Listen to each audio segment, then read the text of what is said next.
So a properly structured portfolio should really be structured around a framework, and that framework should be designed to solve those two opposing problems that we talked about in the last video. To recall, the problems are number one, we have to protect our long term purchasing power against inflation and dollar debasement. Number two, we have to protect against a downside catastrophe. There are a couple buckets that we use in a portfolio to achieve these goals. The bucket number one is basically your liquidity bucket, your peace of mind. Some call it a war chest. But basically the idea is once you get into retirement, let's say you're drawing $60,000 a year. We'll keep it very simple. That's $5,000 a month. That's $60,000 per year. You need to have that in something that is very accessible, pretty much liquid. Okay. That could be some sort of money market. It could be an investment that is not going to fluctuate any at all due to market conditions. The question is, how long of a period do you want in that war chest? It might be 1 year, it might be 2 years, it might be 5 years, but that's something that you sit down with your advisor and you say, okay, if I have 2 years of liquid monthly withdrawals sitting there, is that enough security for me to feel like I can withstand whatever the market throws me? Okay. If you're very, very conservative, that might stretch out to 4 or 5 years. If you're more aggressive, it might be closer to 1 year. But the point is, you need to have that liquidity bucket as a buffer or as a safety, sort of like an emergency fund from a budgeting standpoint. Now, everything I'm saying here is a little different if you're younger. If you've got plenty of years before you're going to start accessing this money, then there are some different considerations, and we'll talk about that a little bit more in future videos. But this is really geared toward someone who's getting close enough to retirement to start thinking about what would it look like once I start withdrawing money. Okay, so bucket number one is peace of mind, liquidity.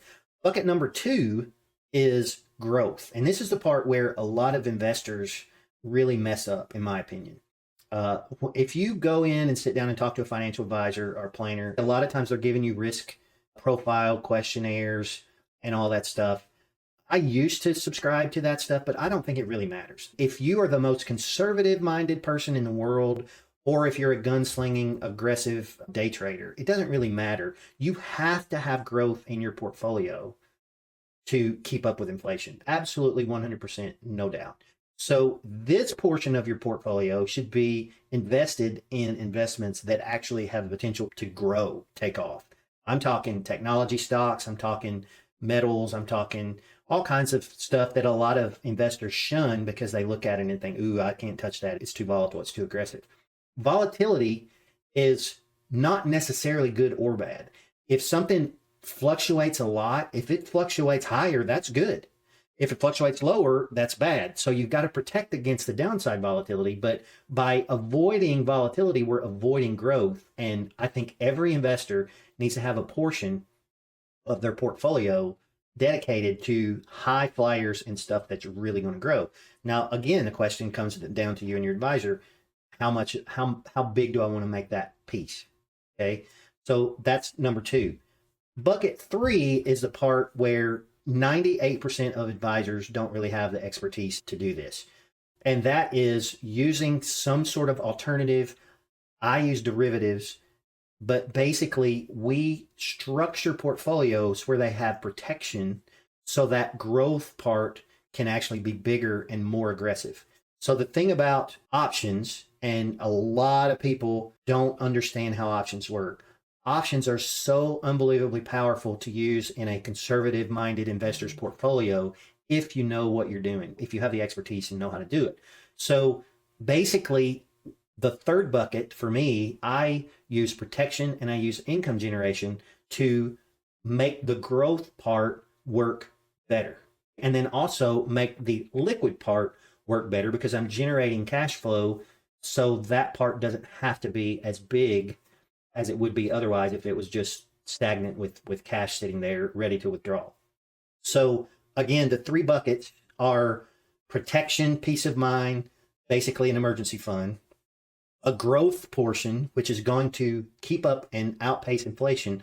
But the third part is the part that really requires some expertise in enhancing the growth part with protection or insurance against a big downside risk, and also income generation to enhance that so your portfolio can be much more effective and efficient. Now, if this sounds familiar, this is what hedge funds do. Hedge funds basically make money whether the market goes up, down, or sideways. They have the expertise to generate return irrespective of the market. If you follow very technical terms for this, it's called alpha. So basically, a hedge fund is good at generating returns. It doesn't matter what the market's doing. Okay. The market return, just going up and down, that's what is called beta. And if you have a high beta fund, that basically means you're leveraged or you're getting more than the general market return. If you have a lower beta fund, you are dampening the market. So what most financial advisors do is, as we talked about earlier, they allocate a certain portion to equities, a certain portion to fixed income. Depending on what that allocation is, it's how well your portfolio is going to do based on the market, which is just beta.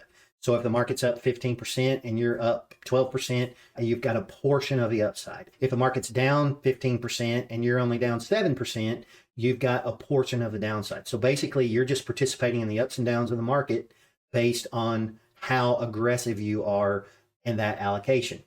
The way I like to design portfolios, again, I like to be very aggressive with growth type investments, but I also like to use that third bucket to enhance the upside and also protect the downside.